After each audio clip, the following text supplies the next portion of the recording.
Hurricane Katrina is a Category 5 hurricane. That means catastrophic damage to any city in its way.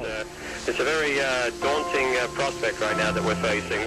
We had like a 20-foot at least, that much storm surge outside. It's washed all our vehicles away. Their fears have been realized. Tens of thousands of people are without power today. And I'll tell you folks, this story is going to go on for a long time. It's just overwhelming what you see out here. Overwhelming. They have clearly lost everything, and I am told what I am looking at is not the worst of it.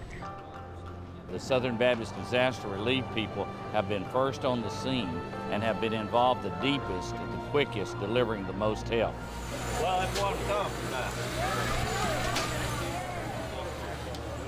They're just angels of mercy, and we just appreciate them so much, and they have worked so hard.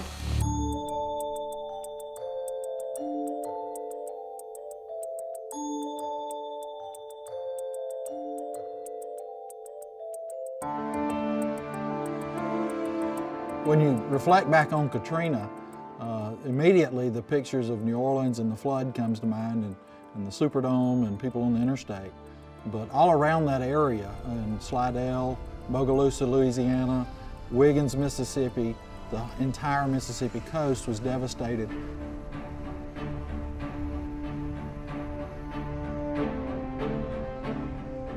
And literally along the Mississippi shoreline, you had 35 feet of water at Bay St. Louis, and it did not drop below 10 feet of water at the Alabama-Mississippi line. So literally it was like a tidal wave had just devastated the area. The entire area of Hattiesburg, Mississippi was entirely cut off due to large pine trees down. And Southern Baptists responded to all of those areas.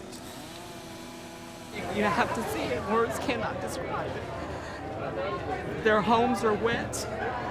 Those that have a way to get out are trying to leave, but most of them are sleeping in the ruins.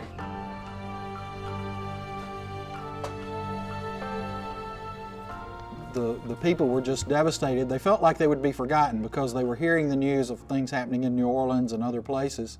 And then all of a sudden, this group of Southern Baptists came rolling in with a mass kitchen. And the one thing they said is, we're here to help you. God bless you. Be safe. They're our neighbors, and we desire to be good neighbors. We don't see them as refugees or evacuees or victims, but people to love. Well, it's hard to talk about.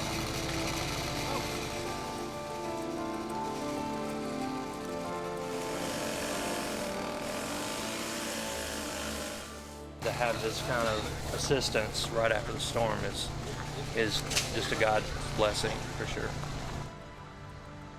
One of the things that we realized quickly in Katrina was that we needed more people that could go in and just listen to people, talk to people. That eventually led to us putting an emphasis on chaplaincy and emotional and spiritual care. And today we have over 5,000 trained disaster relief chaplains who focus on providing that emotional spiritual care after a disaster. Thank y'all so much for everything. Y'all have truly been a blessing. Thank you. We tend to approach Southern Baptist Disaster Relief ministry as a marathon. We'll go in in the initial push and do what's needed in the response phase, but then we move into the recovery phase. And recovery can be rebuilding projects, and we literally were working in New Orleans and the Louisiana area as well as the Mississippi coast for 5 years. One of the most amazing things about our work are the volunteers. We have volunteers with all types of skills, many who often tell us they've sat in a pew for 40 years hearing that God could use you just as you are, but never understanding how to do that. But when they go on a disaster site, maybe for the first time, and many of them in Katrina, they realize that, you know, I'm a truck driver and God can use that skill. Whenever I hear about a disaster, wherever it is, I'm ready to go and want to go and serve. And a lot of people can't go, not able to go. Maybe they want to give. So some people are givers and some people are goers and doers. Often I'm asked, well, how can I help? Well, it was pretty simple according to Jesus. Just take who you are and what you have and what you know to do and go help people in their time of crisis. You can also get involved formally by attending a training at one of our convention partners. So the next time you hear of a disaster, whether it be a fire, a flood, a tornado, or anything, know that Southern Baptist volunteers are there bringing help, healing, and hope to people in crisis. And they'll be there until they can help them get back to normal. You love them so much that you brought us to their house to help them.